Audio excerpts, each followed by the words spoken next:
last 1 week, the Venerable Amatagavesi has been giving you very heavy dose, and I propose to give you some very light dose to dilute what he has given you.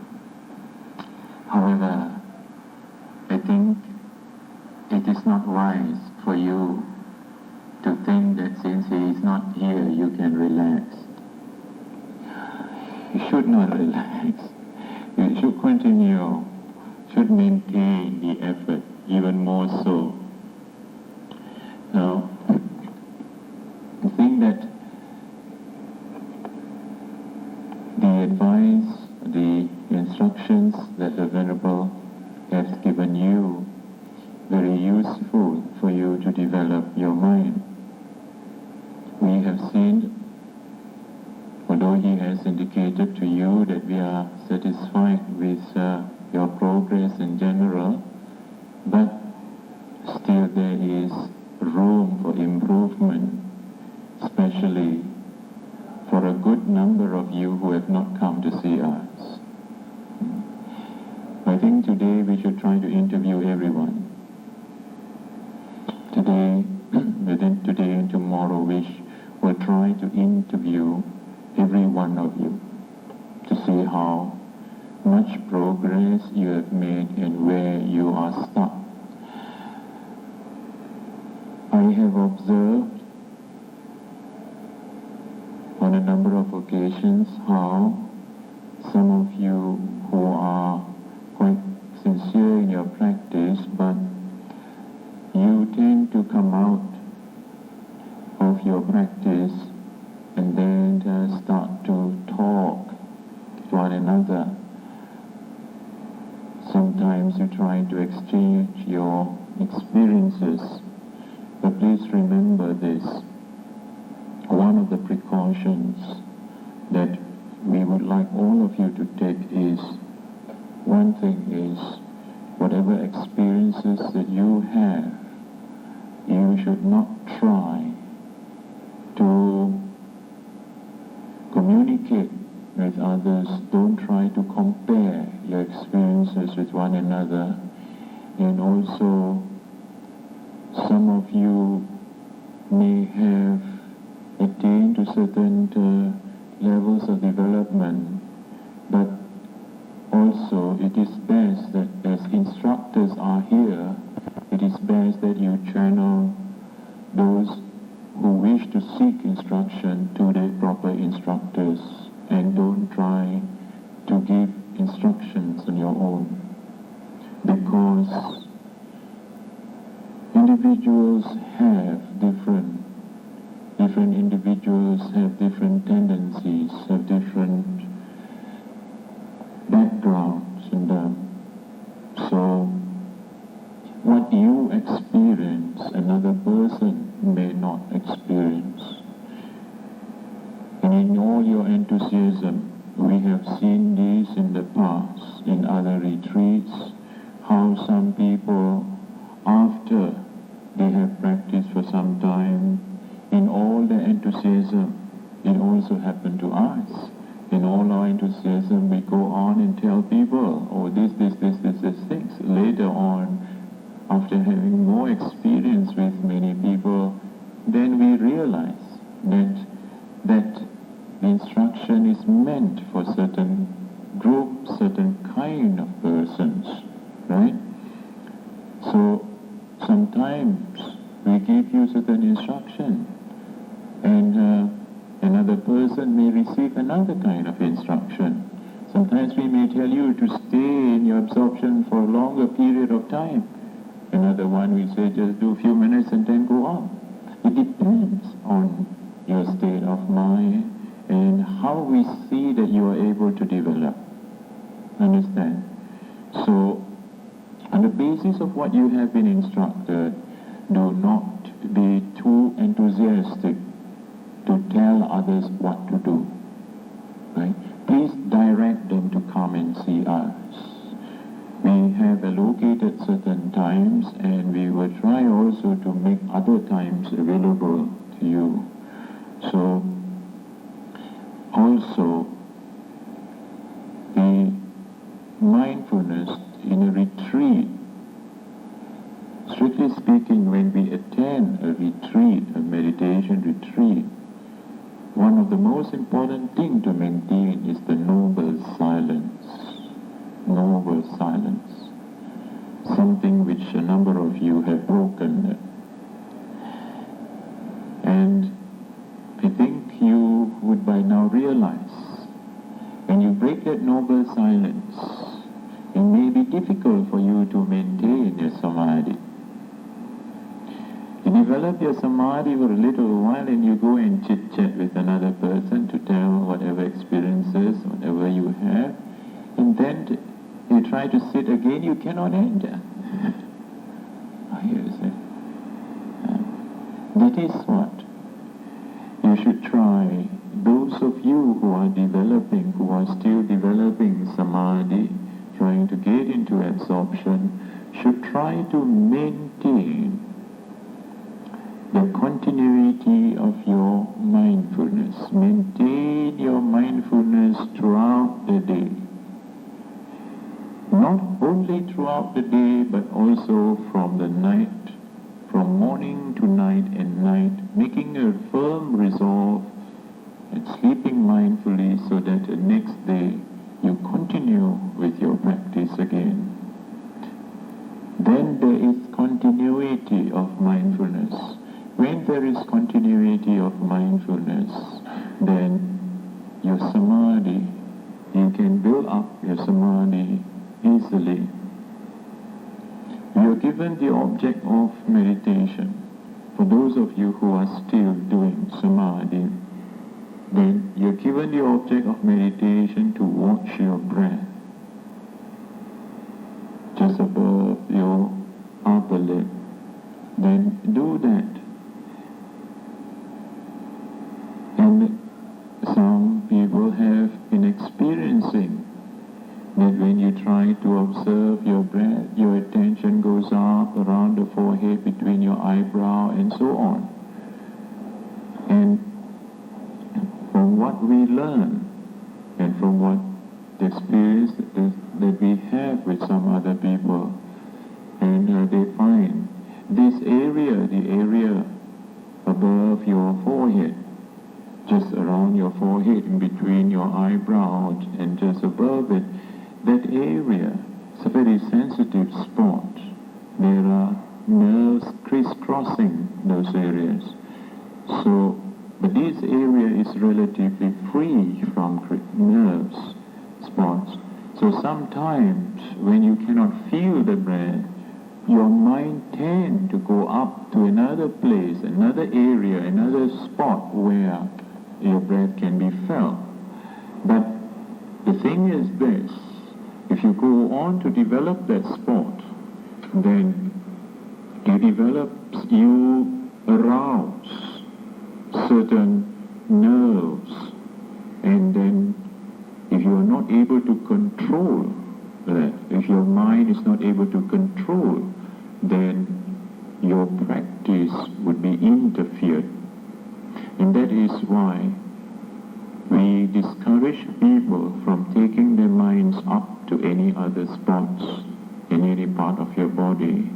As far as possible, to try to maintain to that very harmless spot area where, even though you may not be able to feel the breath so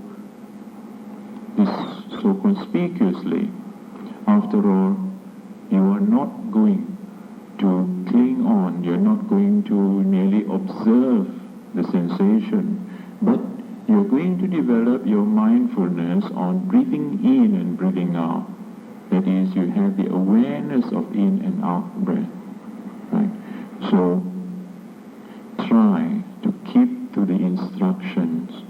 The success, how far you'll be able to succeed with your practice depends on, we talked about sila, samadhi, panya. You must have that sila. Sila does not mean only restraining, observing precepts, but sila means certain virtues. In the Karaniya Metta Sutta, it is said, Karaniya matta kusalena yang tang santang padang abhisamecha. Here the Buddha has given very clear instructions and said, for one who is skilled in doing good and who wishes to attain to the state of calm, to the state of peace, in other words, for one who wishes to realize the bliss of Nibbana, there are a number of virtues that you have to cultivate. It is mentioned here in the Karaniya Metta Sutta. A number of you, I see, are able to recite those suttas by heart. And Buddha said that Sakko, the requisites for attaining to that state of calm, the state of peace, the blissful state of Nibbana, Sakko, to have ability. You must have the ability to practice. Now, you all have the ability because you are provided, you have full senses, eye, ear, nose, tongue, body and mind fully functioning. There are many people in this world whose six senses are not functioning properly. Some cannot see properly, some cannot hear, some cannot smell, some cannot taste well, some do not have the ability to feel. So many people, there are people who are handicapped in one way or another.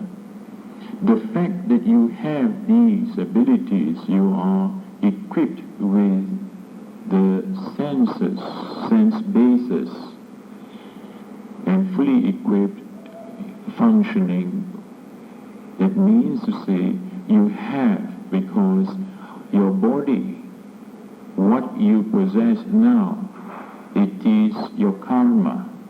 They are all karmas. What you are going to have, what you're going to develop from now on, it will be your new karma, what you are doing now. By way of developing your mind, by restraining your body, restraining your speech, you will develop the new karma. And that also will go about to mold your body. So, develop, have that kind of virtues. Now, ability, you have the ability to practice. Ujuja, sakko, ujuja. Ujuja means, uju, sujuja, they are together. It means to have to be of upright, straightforward and upright character.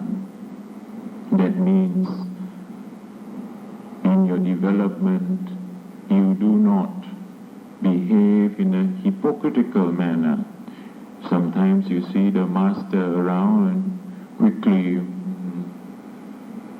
master walk up, already you misbehave, yes. You start to relax yourself.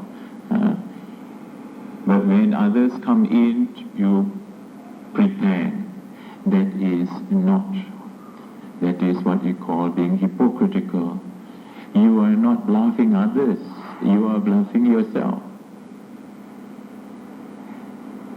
So, whether they're master or not, whether we are here or not, you maintain your practice. In fact, if you have this kind of virtue in you, these virtues you can cultivate. If you do not have those virtues, if you see that you are the kind who is a very sly kind of person, you can observe by now already,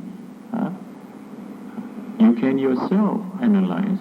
But these virtues something that you can cultivate. If you cultivate your virtues now, while practicing it, then you will be able to develop your mind even further. And Sakoja Sujuja, Suvacho Tassa. This is a very important virtue, to be obedient, to take instructions. And there are certain things when your teacher or Kalyana Mitta, a good friend, advise you, point out certain of your mistakes, then you should consider it and then correct it. Suvacho Chasa. So, obedience not only to merely follow what other people say, but at times when certain mistakes are pointed out, then you accept, consider it, and then try to amend, try to improve yourself. So this is the training that we have to do. Suvacho Satta. Santo Sakoja Subaroja Apakichoja Salahuka Vutti. Now, to have what you call contentment, those of you who have developed contentment over food, over accommodation, now your minds are not disturbed by that. But the first few days, you might have been disturbed slightly. After now, you are quite settled down now. So maintain that equanimity, maintain that contentment and of livelihood. That means that it's easily, now you don't require many things, isn't it? And also that you do not have much responsibilities. We don't give you a lot of duties, responsibilities, right? But the moment you get out from this place, you will not be free from duties and responsibilities. This is something that consider it carefully and make the best use of the rest of the 1 week that you are here. Because many of you have taken time off from your work, your household duties, responsibilities, office, and so on, right? Then that is how your mind can be relatively free. So don't go and think of what is going to happen next week, right? Free your mind. Enjoy these moments of what you call freedom. This is what freeing yourself. You will find that many people, we ourselves have realized that when we have a lot of duties, a lot of responsibilities, it is not so easy to maintain our mind in a calm and peaceful state of mind. That is why now you are away from your home, you are away from your offices and your place of work. So your mind is relatively free.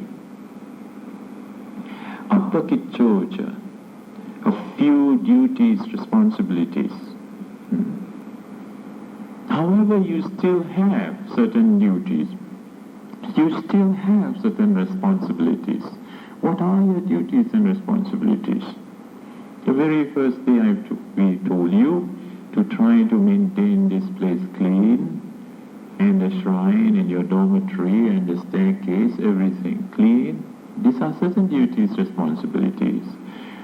We have not worked out the duty roster to say you must do this, because we think that you all are fairly matured enough to see and take upon yourself the initiative.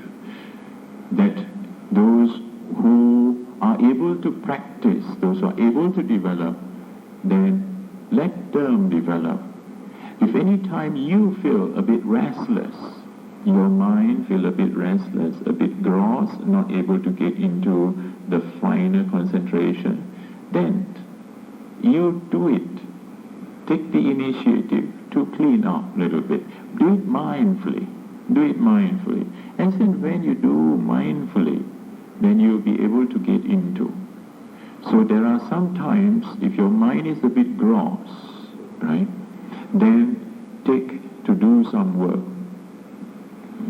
Not only that, for those of you who have already developed the jhanas and you are going out of the jhana to do the vipassana aspect, then if you find that your mind tends towards getting into the samadhi, then you need a little bit of grosser work, right? So it's for you, there are brooms, there are mops for you. While mopping also you can see nama rupa, you can see cause and effect. By rubbing, the floor gets cleaner and cleaner and brighter and brighter. And then you can see rising, falling too. Right? So this will leave to you to take some initiative and keep the place clean. And I think tomorrow Chief Reverend will be coming back. And then, so the highest respect, the highest appreciation you can give for a teacher, for a guide, is by following the instruction. And when you have discipline your mind, you have the calmness, the peace within you, you'll be a source of inspiration. And others, we are happy actually to see how some of you are able to progress so quickly. It's only a matter of 1 week, right? And some of you have developed your jhanas absorption, first, second, third, fourth, 1, 4, 3, 2, 1. You see? Although there have been a lot of saying, there are many people who still do not believe and say that it is impossible to get to jhana so easily, isn't it? There are many people who say, in order to get to jhana, you must go to forest, you must go to cave, and it takes you years before you can really get into absorption. But this method that you are learning how to get into absorption is one which is actually a middle path. That is, it does not take you too deep into absorption, too deep concentration. That is why we only tell you to take 5 minutes. If you are able to see the development of your mind, then 5 minutes in the first and come out. And then train your mind in and out for short duration. Now what is this? While you develop your mind and enter for 5 or 10 minutes, there is what you call excess concentration and the full concentration. We use the term upachara and appana. Sometimes the Venerable uses appana. He uses the Sinhalese, the Sanskritized version. In the Pali version, we use upachara and appana. Appana. Appana means the complete, the full concentration. Upachara is the excess concentration. You see, what happens is this. The phenomena, and especially some of the young ones who've been asking this question, you observe. After you have developed your mind, you're able to concentrate at one point for some time, and you feel that now your mind starts to developing up, going up, up, up. Now you're developing what you call the excess concentration, upachara, right? In that, while developing that upachara, still a few thoughts can come up. And when you determine to get into the first absorption, the mind will come up. The mind will get up to this excess concentration first, right?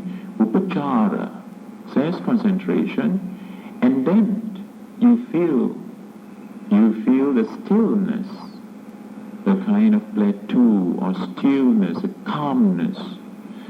That is the appana. Just as when you climb up the staircase, right? You have to go up, right? And then there is the landing, the stairs, the steps. You have to up, and then the landing part. And then again it rises, and then there is the landing part, right? In the similar manner, your mind too. When your mind develops, progresses up, the mind rises up, and there is a landing point, right? That's what we call the plateau or the landing, appana. So when you determine to enter the first absorption or the first jhana, your mind will get up to the excess concentration and then land, appana. And then you determine to stay there for 5 minutes.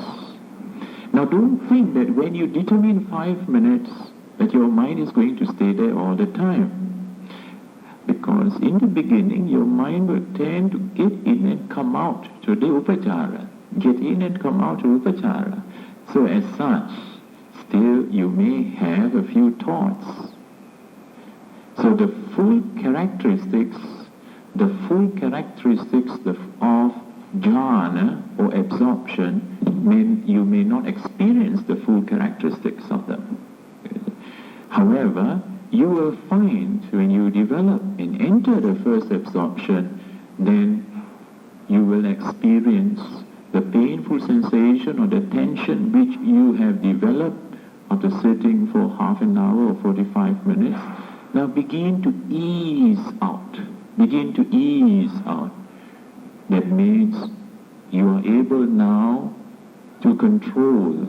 You have control over whatever painful sensation or whatever tension that you have developed now begins to become ease. Okay?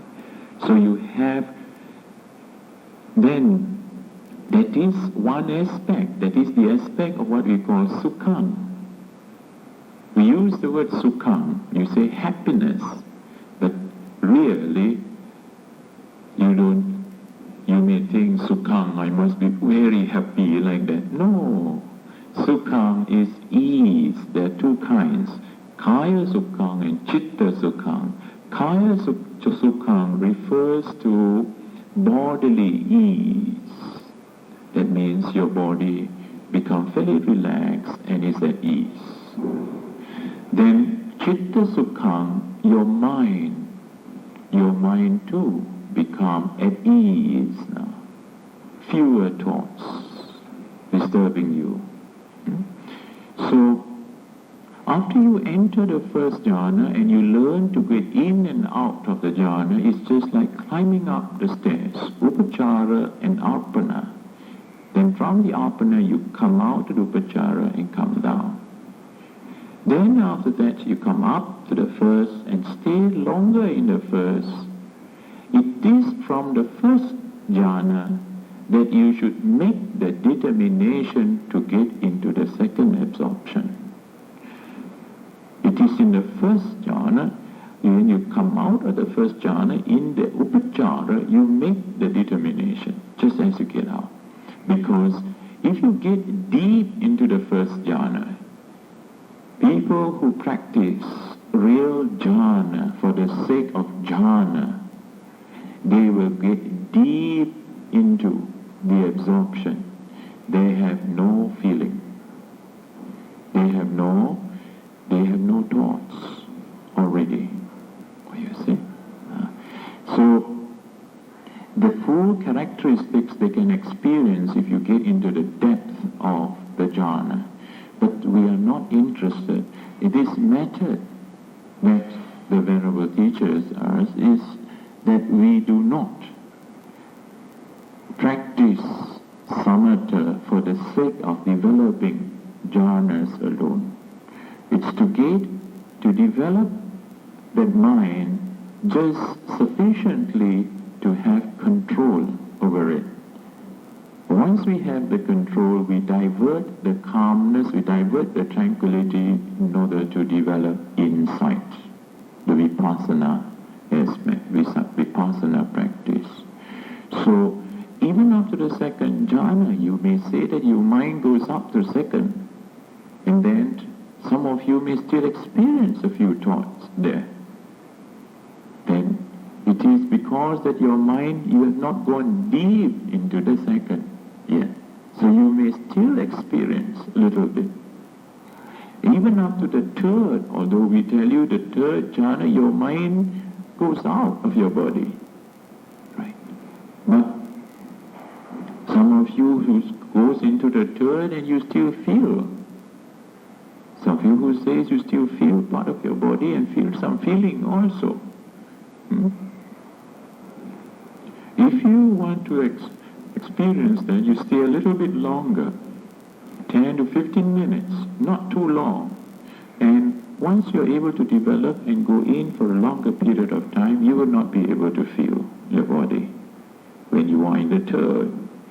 And similarly, when you want to get to the fourth, you should spend some time in the third first before you develop the fourth.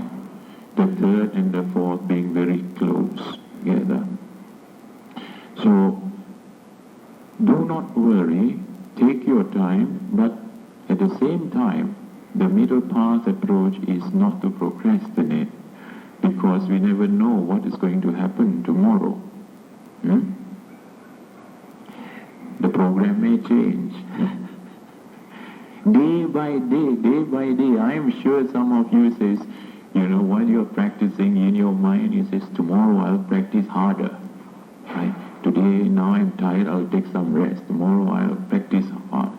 Tomorrow comes, that's a Sunday, and noisy, and have to go blood donation, and and so many other things happen. Now, these are distractions for you. Now you say, never mind, Monday good, quiet. We never know what's going to happen tomorrow, right? We never know what's going to happen tomorrow, right? But now, take the opportunity, right? Take the opportunity and go on to develop your mind, and remember that in order to develop the samadhi, it's important to maintain continuity of mindfulness, right? Maintain continuity of mindfulness. Venerable has mentioned to you, and I shall try to again remind you, the four foundations of mindfulness. How you develop your mindfulness? There are four foundations. First, mindfulness on your body.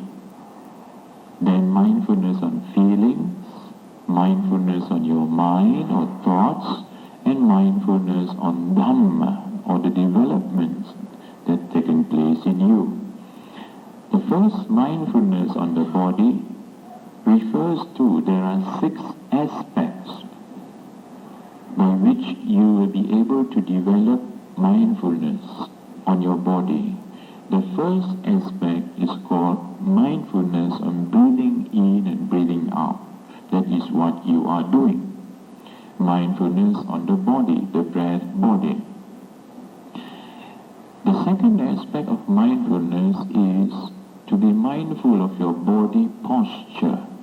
So whatever posture that you are in, whether sitting, whether standing, moving, or reclining, sleeping posture, these are the 4 main postures: sitting, standing, walking, whether you walk or you run, it's a moving posture, and reclining, a sleeping posture.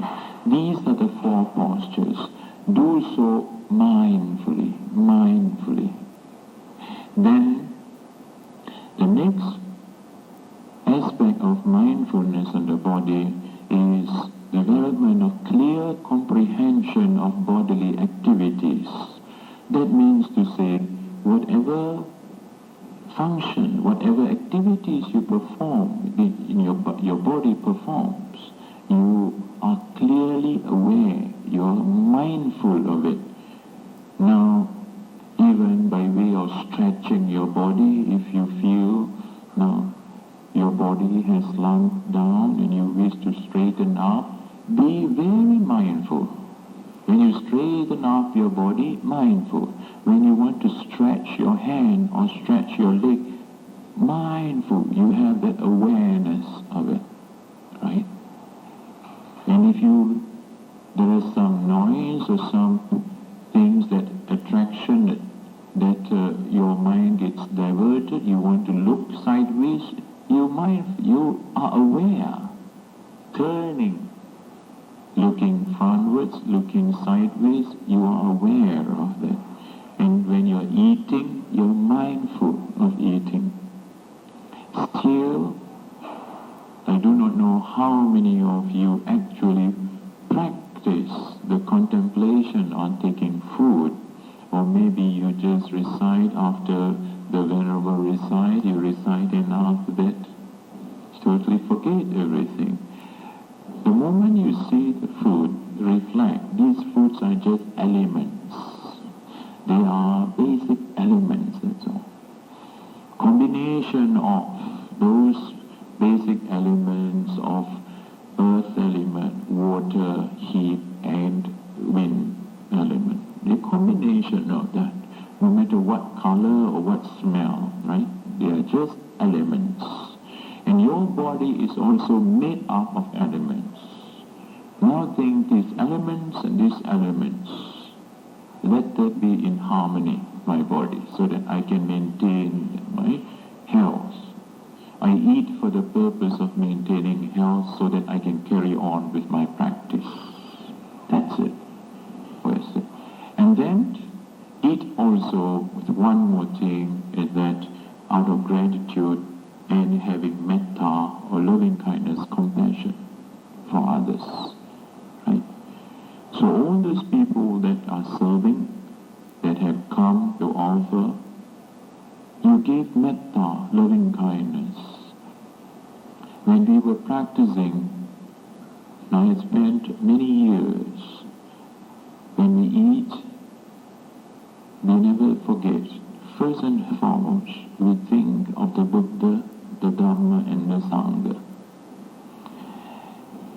We have our gratitude towards the Buddha. If not for the Buddha, we do not get the kind of food that we have. If not for the Buddha, you will not be served in this manner. You will not get this opportunity also. Right? It is the Buddha and the Dhamma which the Buddha preached has enabled us to live this way of life, to lead a religious path like this manner. And the Sangha, the community of monks, nuns, and the noble ones, especially the Arya Sangha, they have maintained this Dhamma. So we express our gratitude towards them. Even when you bow down 3 times Buddha, Dhamma, Sangha, you should think of Buddha, Dhamma, Sangha. I have been doing that in the past, like many of you, just bow down, up, down, like a physical exercise. Sometimes just because other people doing, sometimes a bit reluctantly also, thinking that he is just a man, why should I, bow down?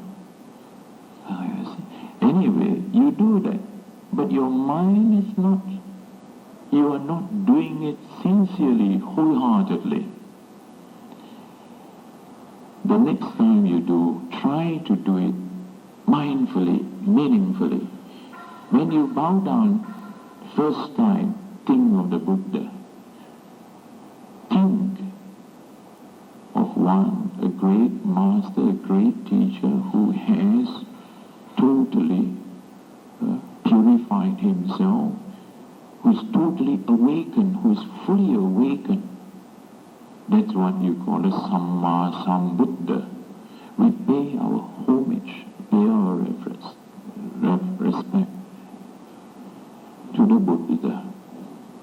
Then we pay our respect to the Sangha, the Dhamma, the thing of the Dhamma, the sublime teachings of the Buddha, which paves the way for one to overcome suffering.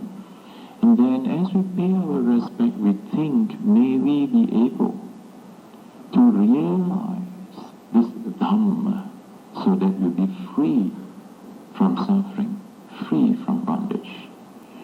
As we pay our respect to the Sangha, we think of all the noble ones, the great disciples of the Buddha during the Buddha's time.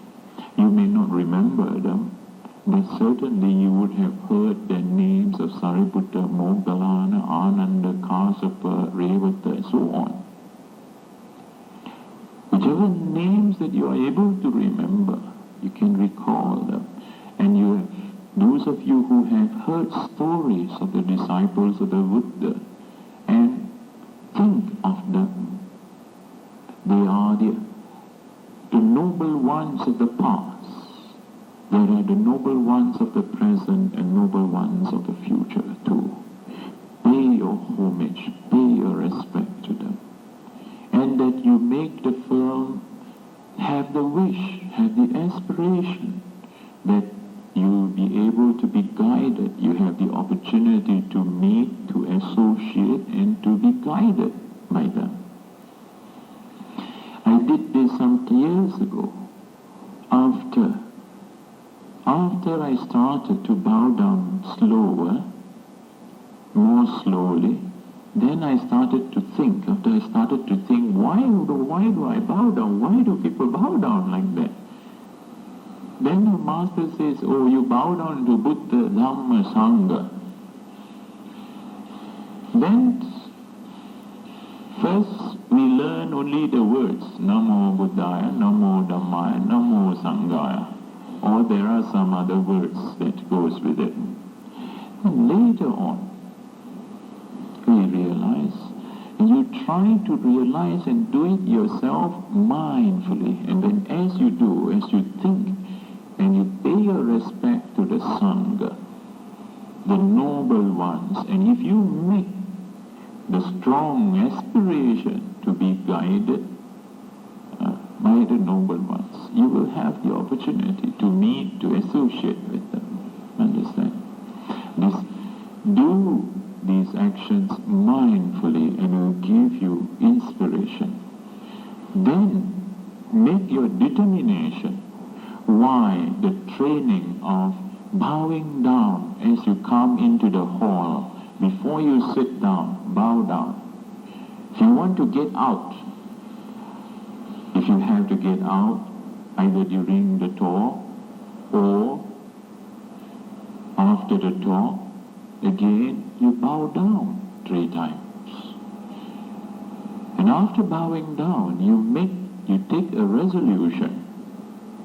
You take a resolution that now you are going out to do some walking, or you have some washing to do, and determined that I shall go, from now on I shall maintain the continuity of my mindfulness, that I have this function to perform, and I will come back here,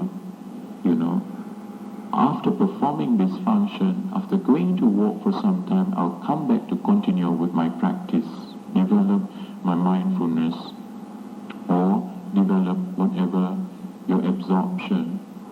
Then when you do that, you maintain your adhisthana, your mind is resolved, your mind is determined.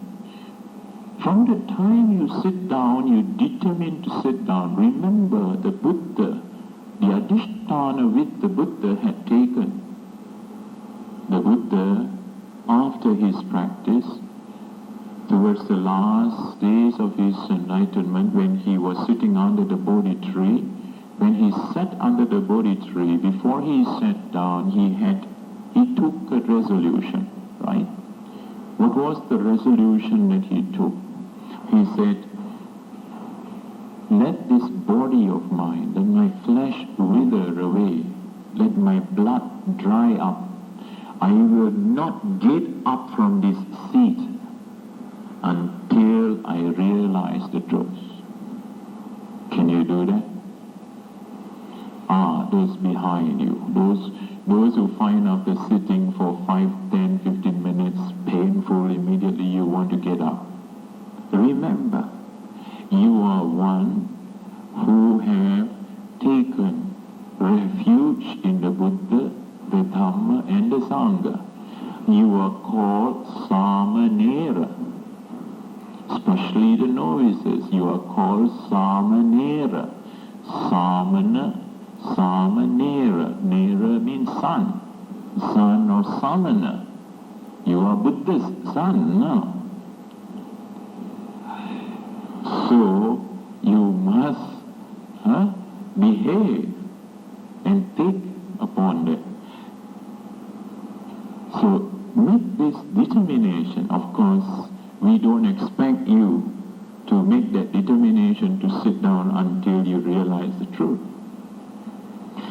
Some years ago, there was one novice, many years ago. After telling him to take this determination, he sat there. And he did not want to get up. He did not want even to go to eat. So, obviously, he had some clinging, the mind clinging to certain things and could not give up. Understand? Not the proper frame of mind. Even then, sometimes, due to certain karma, due to certain obstacles that may come your way, if you have the virtues of listening, taking instruction, you can get out of that difficulty. But if you do not have those virtues, you do not have the sila, you will be stuck for a longer time. Understand? Now, whilst you are practicing, remember, no matter, even those who have fully developed their minds, even the arahats, they are not free from karma. Karmas of the past will ripen. As they ripen, they may experience certain like obstacles to them. And that is why the Buddha advised those disciples, even those who have developed their minds, Buddha advised them, they are to abide in mindfulness, complete mindfulness.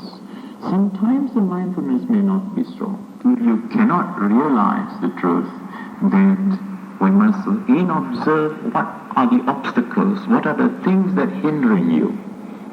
There are few obstacles that can come up.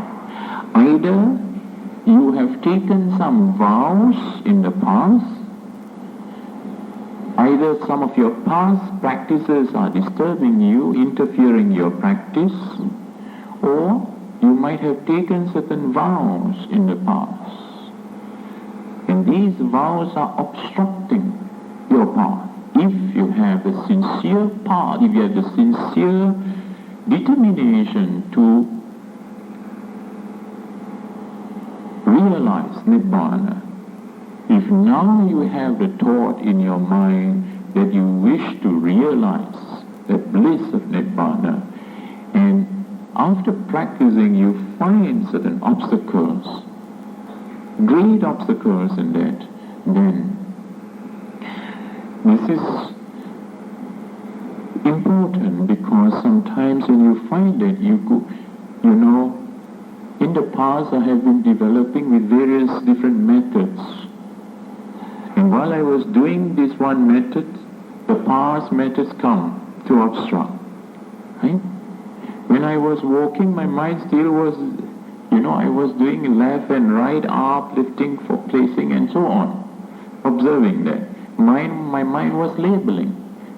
When I realized that, I stood still, and then I said, all my past practices free from this. Let me be released from all the practices that I have done in the past, and I'll just free my mind to follow these instructions clearly. You see?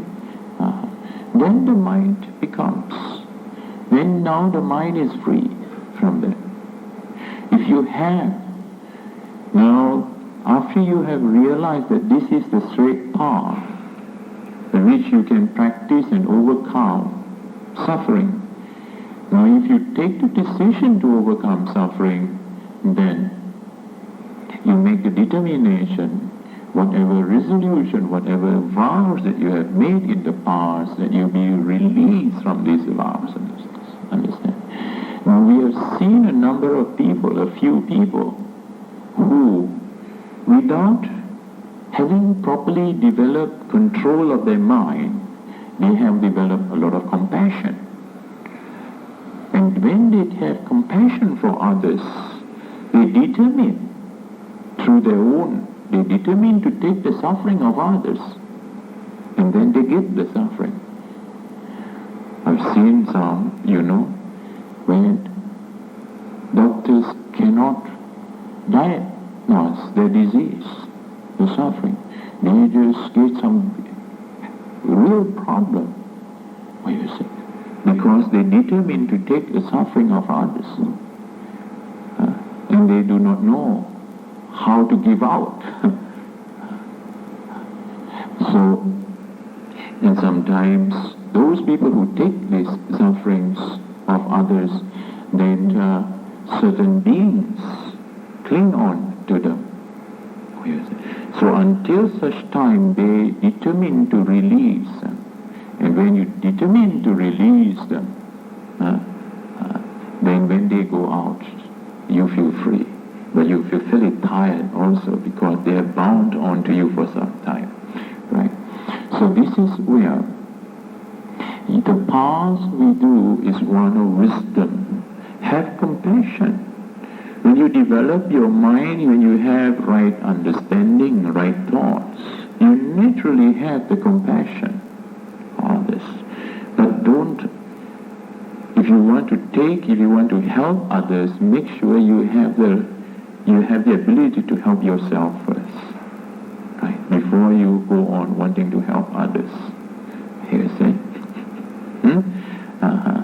So this method, this practice, you find if you follow the instructions step by step, there is no problem, right? Except those who, even though you may have certain obstacles through the past, if you take instructions, if you are one who is able, you are obedient, you are patient, and you have the patience and endurance, and you have these good qualities, you'll be able to overcome your obstacles very quickly. Right? But if you are one who does not want to take instruction, and you cling on to your own views, this is something that can happen, because after you realize certain things, by what you have read, by what you have heard, you think that the meditation must be this way, this way, this way.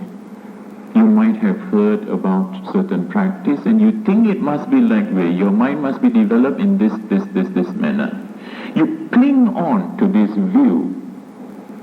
Because of this clinging, because of attaching to this view, you refuse, your mind just blocked there, refuse any instructions to penetrate. Right? You have doubts. You create doubts because these views are there. Right? Ditti, we call this ditti. Ditti mana goes hand in hand. Those who have the strong ego in them, the strong feeling of the I and the my, they have this what ditti mana. Mana is comparing. Mana, we use the word pride. But how does this pride arise? This pride arises as a result of comparing yourself with others. You compare yourself, I am just as good as he or she is. Or you say, I am not as good as he or she is. That is comparing, understand? Or you say, I am better than others. Now, in these ways, you can compare yourself. By comparing yourself with others in this manner, you develop either superiority or inferiority complex. Right? The superiority and the equal status, that gives you that pride in you. It gives rise to that pride. Now, this mana, you don't get rid of this mana until you reach the third stage of sainthood, anagami. So be careful, mana is still there. As long as you have not put an end to desire, even after you have put an end, the tendencies of the what you call the I and the my and I am right, the view, your assertions of views, that still may come to you. Understand? Those tendencies may still be, if they are very strong tendencies, right? Of course, these are certain tendencies that have been developed by leaders, right? Very good leaders have very strong views. You see? Otherwise, they cannot lead others. Right? So these views, you only overcome this when you have humility. This is what in the Karaniya Metta Sutta says. You have obedience, you have humility. Anatimani, reduce, not that what you call proud, not arrogant, but be humble. Humility. Understand? And when you have this humility, you have reverence, and you have obedience. Now, khanti is what you call patience. Patience is very important. The word patience, we use the word patient. Patient does not mean to say that you are able to wait for people for a long time and you don't get angry, or people abuse you and you don't get angry only. The word khanti goes a little bit further than that. It extends towards your ability to endure difficulties and hardships. That means you sit for a longer period of time and you find painful sensation. You must be patient. You must try to endure, have endurance for that.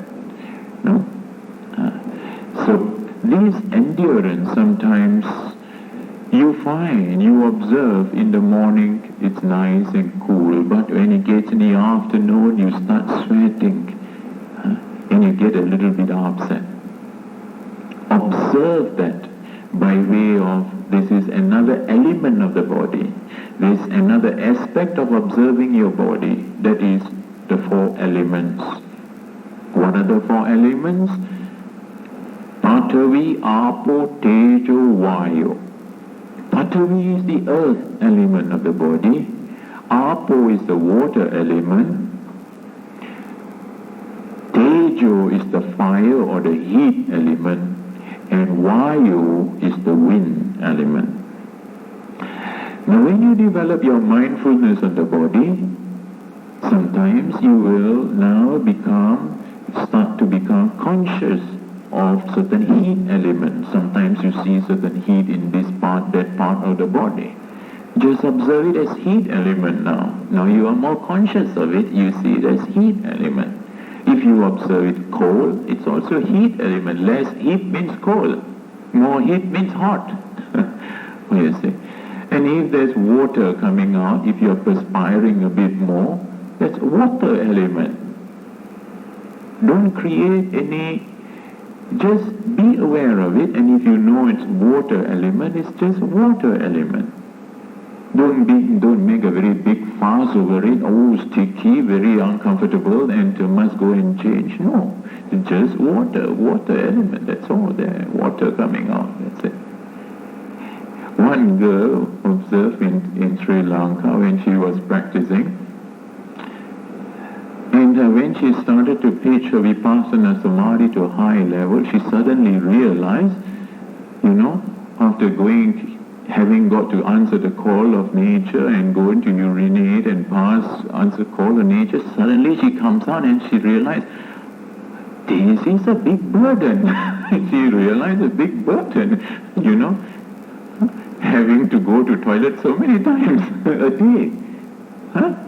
So far you have not realized that yet, Now this is what? It's just the water and the filth that you carry along with your body, and you have to discharge them again and again. This is the unsatisfactory nature of the body. When you practice your mindfulness, you will begin to observe these things. Little by little, you begin to observe the unsatisfactory nature of your body. Don't think that realization, immediately everything dawns on you. No, slowly, little by little, you begin to realize little by little like that. Wait a second. And as you realize that, your mind becomes more mature that way. And you become more resistant to, you don't, if there is any problem, any difficulty, your mind begin to see the unsatisfactory nature of it, and you don't get upset over it. You see? At any time when your mind, you feel something upset, reflect on anicca, change. Sabbe sankara anicchati. Everything is subject to change. And the state of mind will also change. It will go away. So, the other aspects of mindfulness in the body we tell you to practice every day is what you call the 32 parts of the body. And there's another aspect, what we call the 9 symmetry contemplation, which we do not tell you to do yet. But those of you, if after you do those 32 parts of the body and you cannot see the loathsomeness, disgusting nature of the body, then you can try the 9 symmetry contemplations. How the body a few days dead, swollen, blue, and then after that you start to, what you call fester, bloated out, and all the water and liquid comes out through all the openings of the body, and then the worms start to come up. Yes, I think somebody started to see worms already. And then you see how your body starts to decompose. No? There are step by step, but this is a little bit harsh one. Some people cannot take it. They get frightened when they cannot sleep also. So we give you first, do this method, 32 parts of the body. Right, so continue with your progress. We wish you be able to continue with your progress and attain to whatever heights that you so